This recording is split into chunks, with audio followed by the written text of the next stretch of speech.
Don't wait up. I'm staying at his place tonight, she texted after leaving our anniversary dinner early. I didn't wait. I canceled her phone line, removed her from my insurance, and packed her bags. When she came back the next day, her key didn't work. Neither did her phone. She had to borrow a stranger's phone just to beg me to let her in. I didn't. Hey viewers, before we move on to the video, please make sure to subscribe to the channel and hit the like button if you want to see more stories like this. Thanks.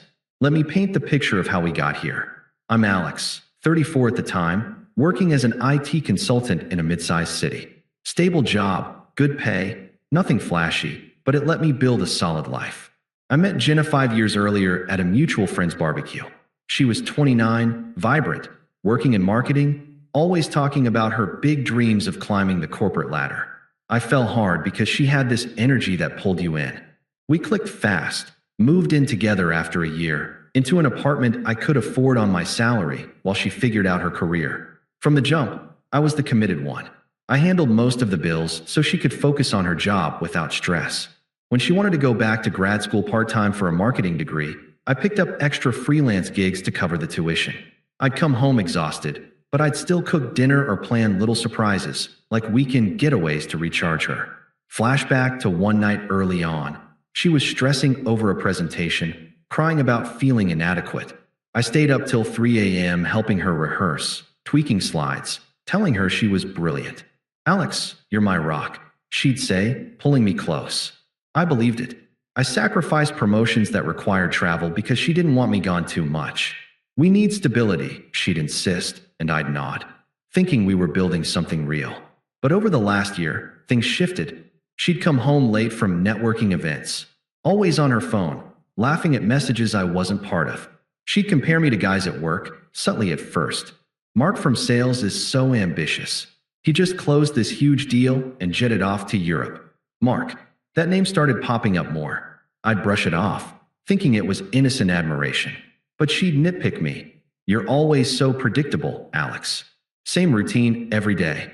It stung, but I didn't push back. I figured relationships have rough patches, and I doubled down on being supportive.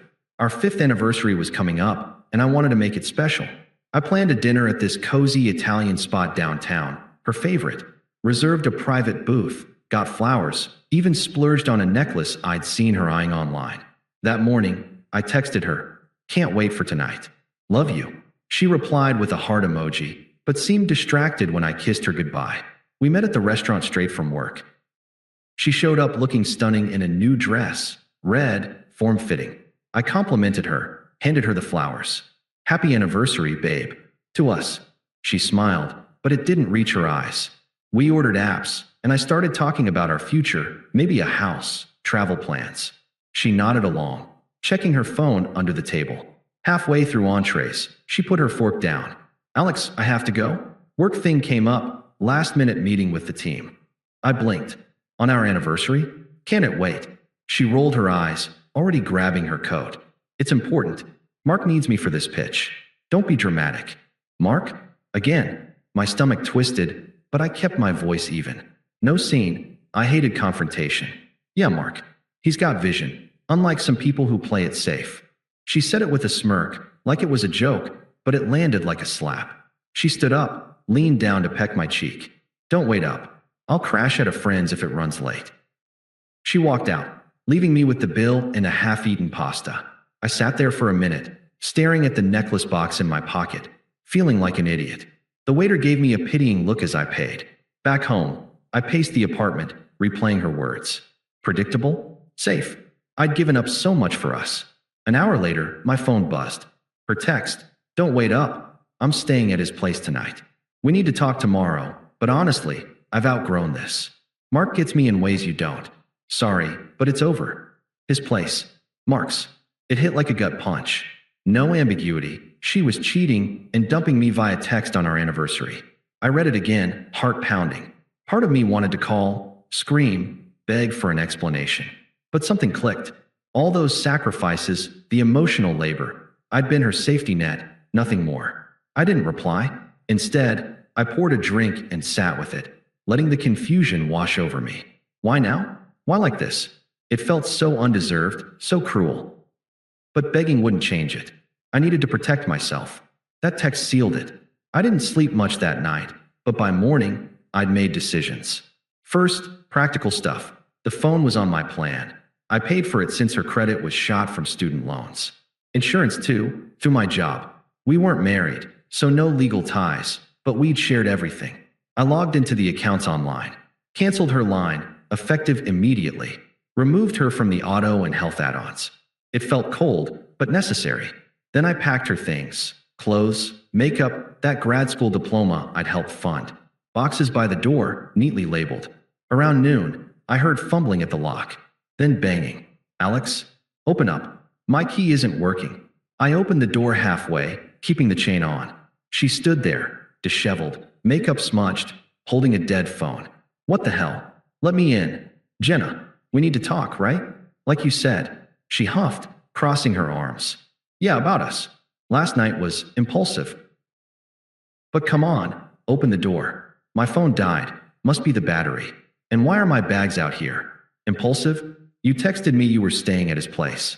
Mark's, I assume. And that you've outgrown me. She shifted, looking annoyed more than guilty. Okay, fine. Yes, Mark. We've been seeing each other for a couple months. He's exciting, Alex. He pushes me, makes me feel alive. You've gotten so complacent.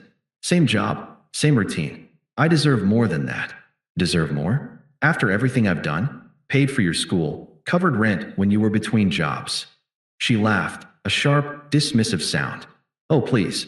That was your choice. I never asked you to play the hero. And honestly, it was smothering. Mark doesn't baby me. He challenges me.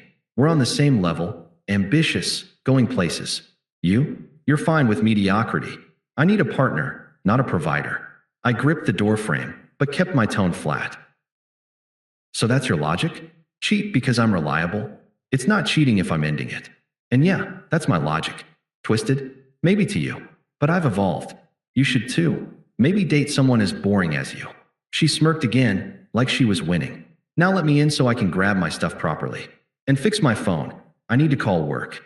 It's not your phone anymore. Plans canceled. Insurance too. Apartment's in my name. You're not on the lease. Her face twisted. You what? That's petty, Alex. How am I supposed to function? You're cutting me off like that. You cut me off last night. Via text. On our anniversary. Grow up. It was just a dinner. And Mark, it's real. You'll get over it. Now open the damn door before I call someone. I shook my head. Boxes are here. Take them and go. We're done. She banged once more, cursing under her breath, then stormed off. A minute later, she was back, borrowing a phone from a neighbor who'd poked their head out. Alex, this is ridiculous. Let me in, please. I need my charger at least. No. Goodbye, Jenna. She hung up, grabbed a couple boxes, and left in a cab, probably to Mark's. I closed the door, leaned against it, and let the silence hit. It hurt, the unfairness of it all. I'd been loyal, built us up, and she discarded me like trash, twisting it to make me the villain. But I didn't chase. I changed the locks that afternoon, just in case. The days after blurred into a haze. I didn't tell many people at first, just took a few days off work, citing personal reasons. Sat with the betrayal, replaying her words. Outgrown this. Mediocrity. It gnawed at me. Flashback to last Christmas. I'd surprised her with tickets to a conference she wanted, even though it meant dipping into savings. You're the best, she'd said, jumping into my arms. Now, it felt like manipulation, me as her stepping stone. I didn't lash out online or to friends. Instead, I detached. Blocked her on everything, social, email. Focused on me. Joined a gym, something I'd put off because she hated sweaty evenings. Started cooking for one, experimenting with recipes. At work, I finally pursued that promotion, remote friendly, but with better pay. It involved some travel, which I'd avoided for her. Now, why not? Weeks passed in quiet. Mutual friends reached out, confused. Heard you guys split, what happened? I'd keep it vague. It didn't work out. But rumors trickled in. Apparently, Jenna had posted cryptic stories online about finding her spark, with heart emojis, subtle shade at me. One friend, Dave, pulled me aside at a bar. Dude, she's with Mark now. Bragging about it. Sorry, I nodded. Yeah, I know. You okay? She said you overreacted, locked her out like a psycho. Her version. But I'm good. Inside, it stung, the public humiliation. But I let it breathe, didn't defend myself. Therapy helped. I started sessions, unpacking how I'd ignored red flags. You were committed to a ghost, the therapist said. It clicked. I'd been loyal to an idea of us, not the reality. Meanwhile, hints of her unraveling surfaced. Another friend mentioned office drama. Mark was married, it turned out. His wife found texts, confronted him. Jenna got dragged in. HR got involved since it was a coworker thing. She lost her job over conflict of interest. Ouch. Then, isolation. Our shared circle started siding with me as details leaked. She cheated on your anniversary? Via text? That's cold. One said, unfollowing her. I didn't gloat, just kept building. Landed the promotion, more money, flexibility. Traveled to a conference in another state, met new people. Started dating casually, nothing serious, but it reminded me I wasn't boring. Life felt lighter without her constant comparisons. About 2 months in, the attempt started. First, an email from a new address. Alex, we need to talk. Things with Mark weren't what I thought. Can I come by for my winter coat? Please. I deleted it. No response. Then calls from unknown numbers. Her borrowing phones again, I guessed. Voicemails, hey, it's me. My life's a mess. Lost the job because of drama. Can we meet? I miss our talks. Ignored. Escalation. Her mom called. Toxic as ever. Always enabled Jenna's entitlement. Alex, this is ridiculous. You're being childish cutting her off. She needs help. Her phone's gone. She's staying with me now. Be a man and talk to her. I stayed calm. Mrs. Thompson, this isn't my problem anymore. Goodbye. Friends got roped in. Texts like, Jenna's asking me to message you. Says she's sorry, wants closure. I replied, tell her no thanks. Her desperation built. Another voicemail, angrier. Fine, ignore me. But you're heartless, Alex. After everything, I made one mistake, and you punish me like this? Mark was a jerk, abusive, controlling. Dumped me when his wife threatened divorce. Now I'm broke, job hunting, and you won't even respond. Screw you. It revealed her true colors, anger when begging failed. But I felt nothing. No sympathy, no urge to help. I'd sat with the pain long enough. Now it was just facts. She discarded me. Karma discarded her. I was free. As the months rolled on, the full weight of karma started crashing down on Jenna. I didn't seek it out, didn't stalk her socials, or pump friends for info. But in our overlapping circles, bits filtered through, and it painted a picture of poetic justice. Mark, the exciting one, turned out he was a classic user. His wife didn't just confront him. She filed for divorce, dragging everything into the open. Screenshots of their texts leaked around the office, Jenna's included. HR didn't mess around. She got canned for violating company policy on relationships. No severance, just a bad reference that made job hunting a nightmare. Without a steady paycheck, her lifestyle crumbled. She'd always lived beyond her means. Designer bags, brunches, trips I used to subsidize. Now, credit cards maxed, student loans piling up. She moved back in with her mom, a cramped suburb apartment she'd always mocked as beneath her. Friends distanced themselves too. Our mutual group chat went silent on her. A couple outright told me, we saw the post she made shading you. Not cool. We're Team Alex. Her online presence? She tried playing the victim with vague rants about toxic exes, but people called her out. Comments like, you cheated on anniversary night? Own it. Her follower count tanked. She became irrelevant in the circle she craved. And Mark? He ghosted her hard after the divorce drama. From what I heard, he turned nasty first, yelling matches, controlling her socials, even shoving her during an argument. She ended up with a restraining order scare, but dropped it when he threatened to expose more. Broke, isolated, reputation in shreds. It was ironic. The woman who called me mediocre for stability was now begging for scraps of it.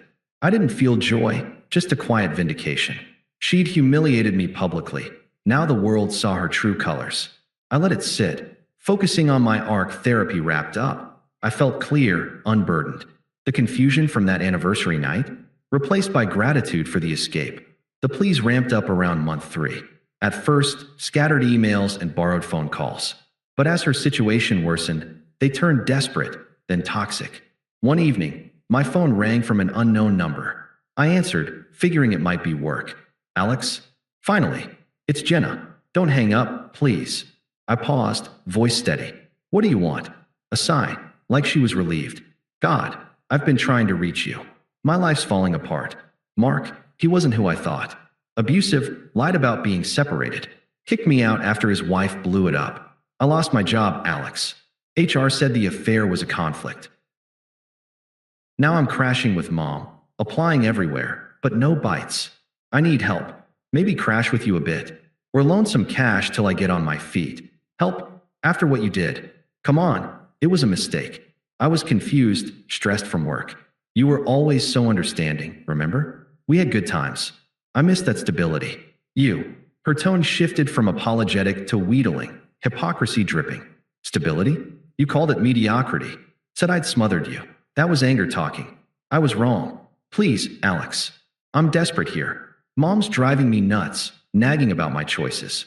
Friends aren't answering. You're the only one who gets me. I said nothing for a beat. No.